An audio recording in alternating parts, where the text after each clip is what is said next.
everybody, it's Get Real in the Kitchen with Deanna Olson, and I'm making scallops in a vinegar cream sauce, and I want to give you the confidence not to feel any,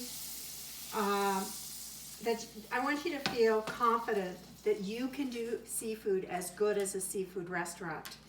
So we're going to start putting the scallops in like this, in a circle around like the clock.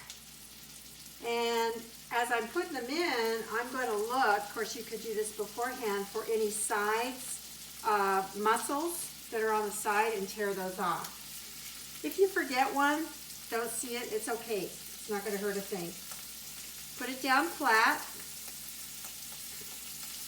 And the key thing with scallops is, and by the way, I bought wild frozen scallops. Here's another side one to peel off. And I let them thaw in the fridge. And the recipe's below in the description.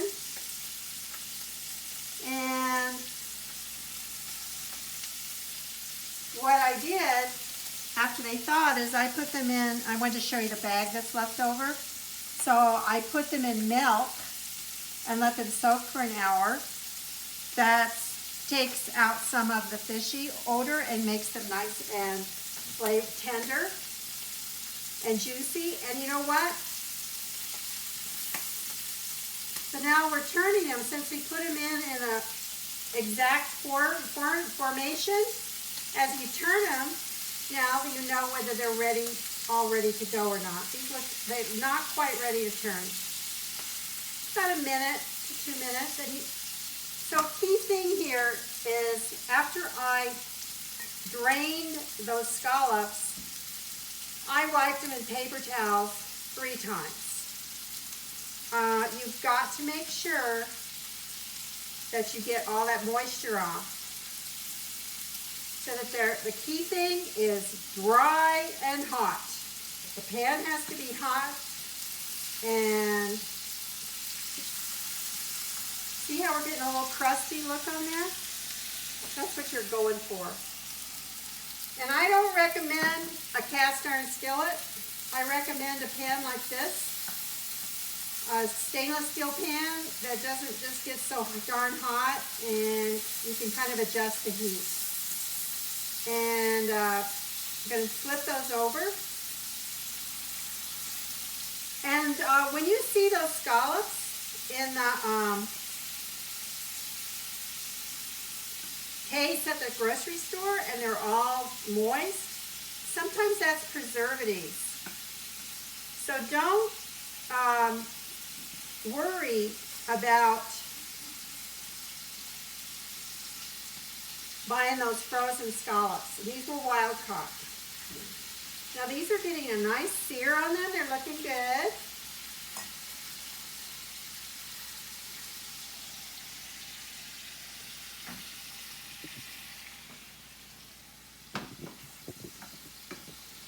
And another thing is, leave them alone in the pan while they're getting this sear on both sides. You don't keep moving them around.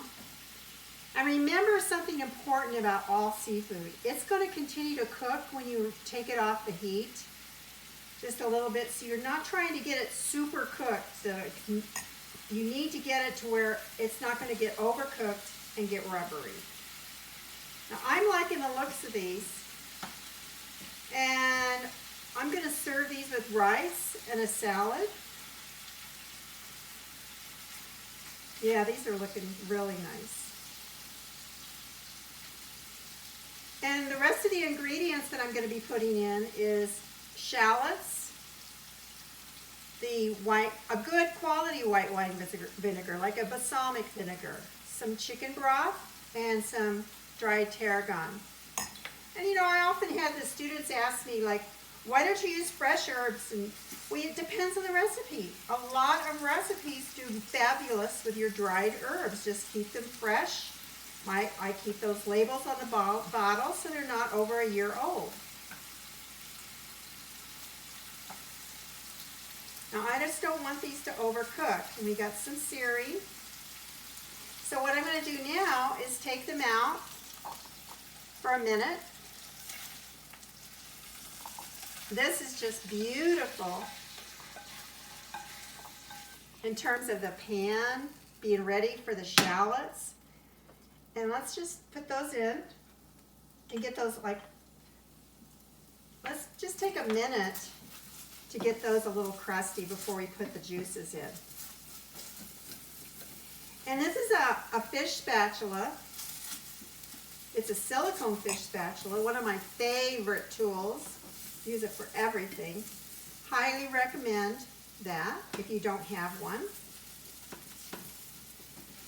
And I try all the tools, and some of them are better, more useful and worth it than others. So I will always tell you when I find one I really like. So now I'm going to pour in the vinegar, the chicken broth, and the tarragon. And that's going to have to be there for just a couple minutes until it reduces.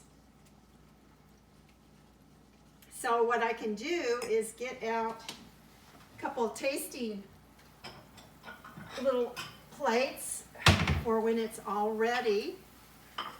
And what are these little pieces of side muscle for? Well, these are mollusks. So this is actually a muscle that helps the mollusk to open up when it's alive in the sea. And when this is reduced just a little bit after a couple minutes, I'm going to pour in the cream and the Dijon mustard. And I would not substitute other mustards for Dijon. It's well worth it for whenever a recipe calls for Dijon mustard. So remember, this is something you're just going to get really good at gauging, 3 or 4 minutes till it's reduced down. You still want some sauce left. And what's really nice about learning these kind of dishes is, the restaurants charge a lot of money for this type of dish. And it's very easy to get the ingredients at home and make it at home and not have to pay those restaurant prices. That you can have it on demand when you feel like it.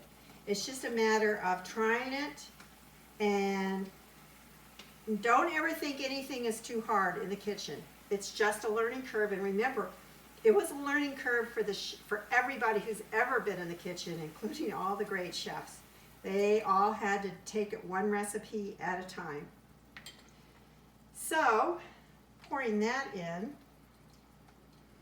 And if you have any questions, just refer to that recipe. And move that around. Oh, see how you've got this beautiful crusty sauce? That's what you're looking for. And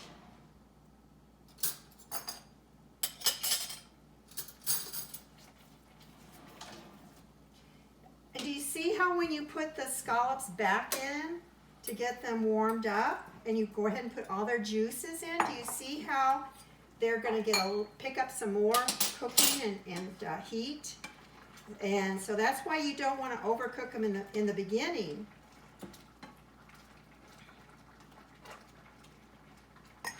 And that's it. Let's see if this is ready. I'm going to turn the heat off. Remember, these are going to continue to cook. So let's just try a little one as a sample and see how that works.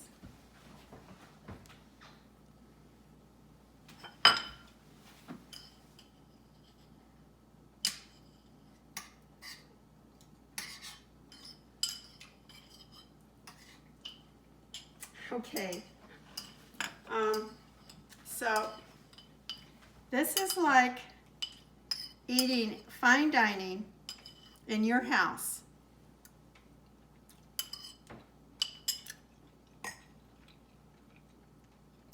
I wish you were here with me to enjoy this.